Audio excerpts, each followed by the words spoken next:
ખાતે તિરંગા યાત્રા યોજાઈ। લખતર ઉગમણા દરવાજેથી તિરંગા યાત્રાનું પ્રસ્થાન કરવામાં આવ્યું હતું। આથમણા દરવાજે પૂર્ણ કરવામાં આવી।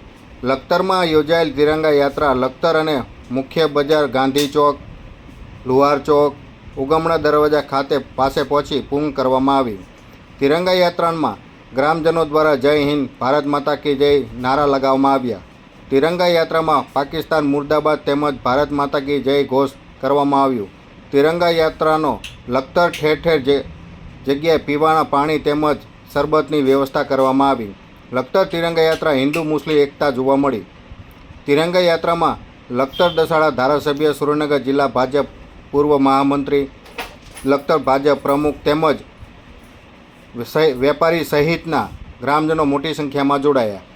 જમ્મુ કાશ્મીરના પહલગામ આતંકી હુમલા સામે ભારતીય જવાનો વીરોના પરાક્રમને ગાથા વગાડવા માટે લખતર શહેરના વેપારી સંગઠન તથા ભાજપના તમામ સંગઠનો ગ્રામજનો દ્વારા તિરંગા યાત્રાનું આયોજન કરવામાં આવ્યું હતું। દેશની સૈનિક સફળતા અને ઓપરેશન સિંદૂર વિજય ગાથા વગાડવા માટે લખતર શહેર તિરંગા યાત્રા યોજાઈ હતી। આતંકવાદી હુમલા બાદ દેશની આન બાન શાન અને ગણાતા આપણા ત્રણેય પાંખોને ભવ્ય સફળતા ઓપરેશન સિંદૂર એર સ્ટ્રાઇક અને કરી આપણા લશ્કરી જવાનો જીતને વધાવવા લખતર શહેરના ઉગમણા દરવાજા ખાતેથી તિરંગા યાત્રાનું પ્રસ્થાન કરવામાં આવ્યું હતું। આ યાત્રામાં મુખ્ય માર્ગોમાં ગાંધી ચોક, લુહાર ચોક તેમજ શહેરના અનેકો વિસ્તારોમાં ફરવામાં આવી હતી। ત્યારે શહેર દેશભક્તિથી વાતાવરણ છવાયું હતું। આ તિરંગા યાત્રામાં આથમણા દરવાજે તિરંગા યાત્રાનું પૂર્ણાહુતિ કરવા બાદ ભારતીય જનતા પાર્ટી દ્વારા પક્ષીઓ માટે કુંડા વિતરણ પણ કરવામાં આવ્યું હતું। આ તકે લખતર દસાડા ધારાસભ્ય પી.કે. પરમાર તથા લખતર તાલુકા ભાજપ પ્રમુખ રવિરાજ વાઢેર, સુરેન્દ્રનગર જિલ્લા ભાજપ પૂર્વ મહામંત્રી જયેશભાઈ પટેલ, લખતર તાલુકા પંચાયત પ્રમુખ વાસુદેવભાઈ પટેલ, લખતર તાલુકા પૂર્વ ભાજપ પ્રમુખ D K. Chavaliya, Lakhtar APMC chairman Karmdeepsinh Rana, APMC vice chairman Kamleshbhai Hadi, taluka Bhajap મહામંત્રી હરપાલસિંહ રાણા, ઘનશ્યામભાઈ થડોદા તેમજ ભાજપ સંગઠનના અલગ અલગ હોદ્દેદારો, કાર્યકર્તાઓ અને ગ્રામજનો તેમજ વેપારી સંગઠનના વેપારીઓ મોટી સંખ્યામાં ઉપસ્થિત રહ્યા હતા। આ તકે લખતર દસાડા ધારાસભ્ય પી.કે. પરમાર દ્વારા આ યાત્રાને પ્રસ્થાન કરવામાં આવ્યું હતું।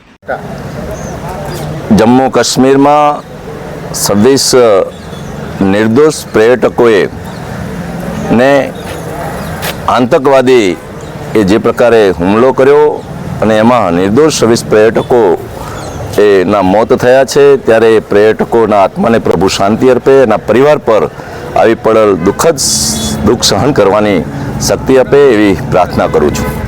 ખાસ કરી આ આતંકવાદીના હુમલાના જવાબમાં ભારતીય સેનાએ પાકિસ્તાનમાં જઈ કરી અને આ 9 આતંકવાદીના જે કેમ્પ છે એને નેસ્ત નાબૂદ કરી 100 જેટલા આતંકવાદીઓને ઠાર માર્યા। અને એ જ રીતે પાકિસ્તાનના એરબેઝની સિસ્ટમો, લગભગ 15 જેટલી એરબેઝ સિસ્ટમો એને પણ નેસ્ત નાબૂદ કરી।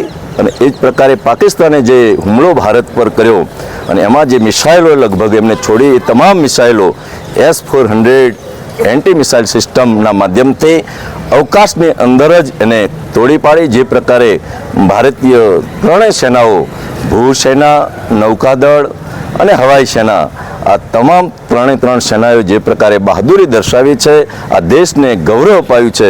સમગ્ર વિશ્વ એ આ ભારતની સેનાના ગૌરવના સંદર્ભમાં એની જે સામર્થ્ય છે સેનાનું, એના વખાણ કરી રહ્યા છે। અને જે રીતે જડબાતોડ જવાબ પાકિસ્તાનને આપ્યો છે, ત્યારે આ ભારતીય સેનાનું ગૌરવ વધારવા માટે સમગ્ર દેશની અંદર તિરંગા યાત્રા ચાલી રહી છે। અને એના ભાગરૂપે આજે અમારા લખતર મંડળની પણ લખતર તાલુકાના લગભગ 1000 જેટલા કાર્યકર્તાઓ, અલગ અલગ સમાજના આગેવાનો આ તિરંગા યાત્રાની અંદર જોડાયા છે। ત્યારે તમામનો હું આ તકે આભાર માનું છું। આભાર।